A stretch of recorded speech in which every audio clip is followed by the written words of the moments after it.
Well, good morning from my new neighborhood. It's different, but not bad. I don't know. I guess I should have something to say before I start talking to you. Well, good morning. It is a beautiful day, and I am out for a walk with the little fuzzy. And spirits are high. I'm wrestling back and forth between wanting to go to the barn early to see if I can watch her leave and just letting nature take its course. You know, I know she's leaving. I don't need to watch her leave. It'd be kind of good to get there and they're all gone. But I also like the ceremony of watching them leave. So I'm gonna walk the dog and get ready to go and drive up to the barn and just see what happens. I'm trying to figure out what to do like celebratorily, and I think what I'm gonna do is after they go is go up to Nothing But Cakes and get a bunch of the little like buntinis for the barn people because they like them, and I mean I like them. Bring a celebratory snack because I think that'd be nice today. Little legs. Oh yeah, I'm gonna put this away because the neighborhood is a little different in terms of crazy people. Definitely a crazy person ahead. I'll be back. So we doubled back because the crazy guy ahead of me was having a full-on argument with somebody who wasn't there. And I just didn't want to pass by. The sidewalk was too narrow. Yeah, welcome to the new neighborhood. I'm so glad I had to come live here. No, overall, it's good. You know, you just have to sort of keep your situational wits about you, I think. And I think we'll be okay with that. I have a couple calls to make today. People I haven't spoken to in a while have reached out to me, so I don't feel like I'm constantly calling, being like, blah, blah, blah, me. It's really nice to feel cared about and watched out for. If you know somebody who's going through a bit of a tough time, we talked about this before, but just do it. Just reach out. Just see how they're doing more often than you think you should, because at least from my perspective, I totally appreciate anytime anybody's checking on me. Sun's up, the moon's out. It's pretty. I have a whole lot of optimism today. Optimism. I'm feeling very optimistic today. So hi, here's what I know. I'm parked at Cathedral High School right now, right next to the barn. I was finishing up a phone call, and as I sat talking on the phone, facing the street, first my wife went driving by in her little convertible white car, and then right behind her came her boyfriend in his truck, and they pulled into the barn. So I'm assuming they're loading the horses into the trailer and gonna leave. I was hoping that if I sat there long enough, I would just watch them drive out, but they haven't. And now I need to go to the barn. So I'm driving forward into the barn knowing that both of them are there. And I'm nervous, I can feel it in my chest, because this will be the last time I see her. And I bet we don't talk. I bet nothing. You know, she'll ignore me. And that's okay. But it's weird. Like, I know they're right down the hill. How strange. Like, I'm driving into a situation where I know they are. Yeah, I guess they're gonna head north from here. You know, if you load up your horses. And he has like the bikes in the back of his pickup truck, and her car looked a little bit loaded. Oh, there it is. Hello, white car. I could park right next to her. No, I'm a good person. All right, I will let you know what happens for sure. Oh, so hard to say goodbye.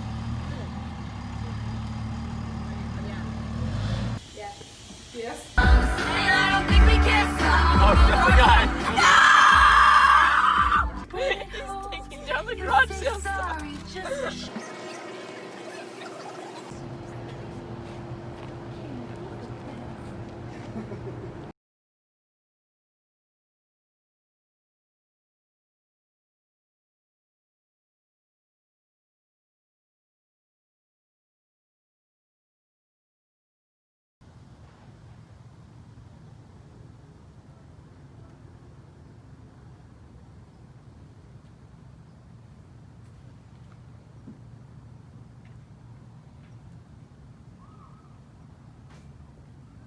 Okay, so the last time we spoke, I was just leaving Cathedral High School when I had seen them drive past. All right, my God, there is a day full of fun to share with you. I'm excited to see you. Thank you for tuning in. Gorgeous sunset tonight. Can I start off just by saying, like, I got to hang out with tonight. She invited me to go with her to see people set up where they're going to be at the show, and I just went, and we went to Whole Foods, and we got some food, and we went to Mary's, and we got some stuff, and we got some feed for her horse. We met somebody at Mary's, and she was like, oh, this is my barn buddy, so I'm her barn buddy, and that's fine, you know. And then we went and we hung out with people and had a little bit of wine and had some cheese and salami, and it was the same group of people that was in the first video I ever put here. When I went to the barn party for Greg then, it was the same people. They're really nice people, and they're really welcoming of me, even though I don't own a horse and I don't train with Greg any longer. I'm grateful for those people. So, when I got into the barn today, my wife was parked on the left, and I parked on the right. As I walked past, I looked in the back of the car, and in the back window was a poster that had been made bigger than 11 by 17. It had a picture of her kind of smiling, holding what looked like a pickaxe. There was a caption on there that said, "Oh, sorry, you got the axe." And then there were a lot of people that had signed it. They must have had some kind of going away thing and everybody signed it. And then I walked up the barn aisle, and my one barn friend was down watching one of our other barn friends ride. And she was like, "Oh, Kenneth's here," because she calls me Kenneth. So I walked down to her, and I could see him down by his truck, kind of getting ready to leave. So I walked down the outside of the barn, and then I started to cross over towards her just as he was pulling out. So I did a slower diagonal cross so that as he was pulling forward, I was kind of in his way. Not in his way, but there's no doubt he saw me and I was in his path as he was driving out of the barn. And that's perfect. One of the last people you see at the barn as you're driving away to start your new life is me. Me. Goodbye. Me. And that was great. So I went and I sat down next to her, and we were watching the lesson. And then as he started to drive, she got out her camera and I got out my camera, and we were filming him driving away, driving up in between the two barns. And as we're filming, I look towards the clubhouse, and my wife comes walking out and kind of glares at me, and then just turns and walks right and walks into the barn and away. And that's it. Not a word, not a text, not anything. She didn't address any of the things I texted her about last night. Nothing. And she's gone. And I felt euphoric. I was so happy. I was like, oh my God, I just feel so good. To watch him with his horses drive away was amazing. I don't know how else, it was just like, I need to do something to celebrate. So they were gone, and I felt good. So I was like, we're gonna go to Nothing But Cakes, and I want to get some cakes for the barn. I just want to celebrate. So the three of us got in my car and drove to Nothing But Cakes, and it wasn't open. And it was like, So we got there at around 9, and they don't open till 10. So we went to drive back to the barn, and there was a garage sale. So we drove and stopped at the garage sale and looked around, and then drove around the neighborhood and listened to music, and then we went back to the barn for 20 minutes. Then we went back out and we went to Nothing But Cakes, and I ordered 2 cakes. And my younger friend and I went to Rite Aid to get plates and forks, and we were just joking around, and it was fun, and it was a wonderful day.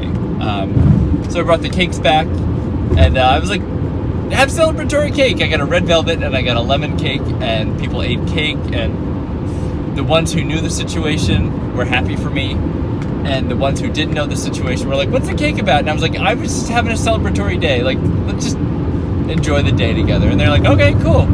So I really tried not to make it awkward for anybody, and it was fun.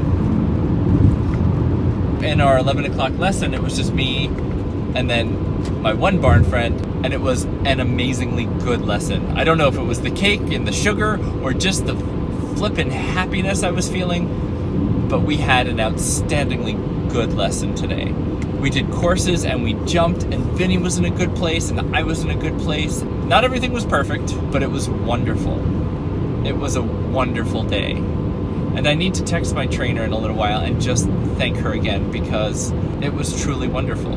I just felt good. I felt amongst people that I really care about, that like me, and we had a wonderful, wonderful day. I posted to my Instagram story just a little video clip of his truck leaving with the text, "Bye Felicia," which people have enjoyed throughout the day. And then I just posted a picture from last night of a cup of champagne, sort of giving a cheers towards where his cross ties used to be. Just really giving thanks to the wonderful people at the barn who have been so incredibly kind and supportive of me through this process. I'm so touched and grateful. And then as we pulled into the barn, her car was there, and I got happy because I like her. And I know I'm just a barn buddy, but it's all right. I'm allowed to like her. I just think she's cool. She makes me laugh, and she's really honest in a sort of like zero fucks given kind of way. She appears to be whoever she is, and I like that about her.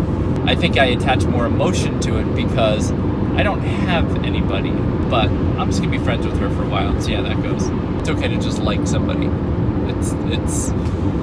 It feels good. She was at the Cross Ties and I was talking to her, and she invited me to go over to the fairgrounds to go to this setup party, and she was going to bring like a picnic basket, like a French picnic basket, because Greg is French. I really wanted to go, but I had committed to driving one of my friends home, so I found my friend and I was like, hey, can I bail on driving you home? And she definitely wasn't delighted, but she was like, fine. So I got out of it, basically. I feel a little crappy, but it's also sort of like I need to be able to be an adult, you know? I need to be able to hang out with people I like. I'm not beholden to anyone. Like, the upside of being utterly alone as I am is that I can do whatever I want. So if I get to hang out with somebody I like who wants to spend time with me, I need to do that. Because otherwise I would have driven my barn friend home and then gone home and been like, all right, now I'm home. And of course I could have done work or cleaning or put stuff away, but this was better. This was a chance to, I don't know, go out with somebody and talk about wine and stuff. So we did that. We went to Mary's, we went to Whole Foods, we walked around, we got the fixins for the picnic, picked out some French wine. She drove, I was in her car, and we just like talked and we drove to the racetrack. It was just nice. We got there and people were setting up and they were like, hey Ken, can you hammer this thing? Like the minute I got there, people were like, hey, can you do this? And I fell in line and I'm useful and I helped them fix things and it was super. And then we all sat and we had some wine and cheese and bread and we stayed for a while and then went back to the barn because she had to do stuff. And then I decided it was time to go. What a positive day. Only one time during the day did I wonder, like, oh, I wonder where they are in their trip to San Francisco, which isn't bad. I had such a good day. I really didn't think about the logistics of my wife and her life, which previously I'd done a bunch. Oh my God, holy crap. This is funny. I'm headed home and I took the exit and the roads to go to the condo. This is not how I get to my new place. This is how I get to the condo. Whoops. It was strange talking to her this morning because it felt like we were talking about somebody who has a problem, somebody who has troubles, somebody who is in a mental state. Since it's been such an atypical breakup and she's acting so curiously, well, I felt like I were processing the situation and not, it's also weird, and she's cut out her family and she's being so strange. Said really kind things about appreciating the fact that I was really good for her, that emotionally I leveled her out and I helped her. And things that you really want to hear from somebody. I was appreciative of the role I had in her life. I gave her the address that her daughter is moving to and just was as authentic as I can be. And I'll continue to be. I can tell you this, she didn't look good this morning. She definitely looked bigger than I'd ever seen her. She didn't look healthy. I don't know if she's pregnant or if she's stress eating. I don't know. But she's done some questionable things. She left so much crap behind at the condo. I don't even know. And when I texted and said, what should I do with all this? No response. So her move would be to text something like, if I don't hear from you, I'll assume that I can just have everything and throw it away. Send an email with a bundled threat inside. But that's not my move. I texted her and said, you didn't take a lot of the things you expressed an interest in. What should I do with it? That's my move. Straightforward, honest. From here on in, I don't know. Like, I'll deal with it. I'm here. I'm gonna go up and see my dog. I think I caught you up on most everything. Thanks for hanging out with me the whole ride home. It's been nice to have the company. I'll see you soon.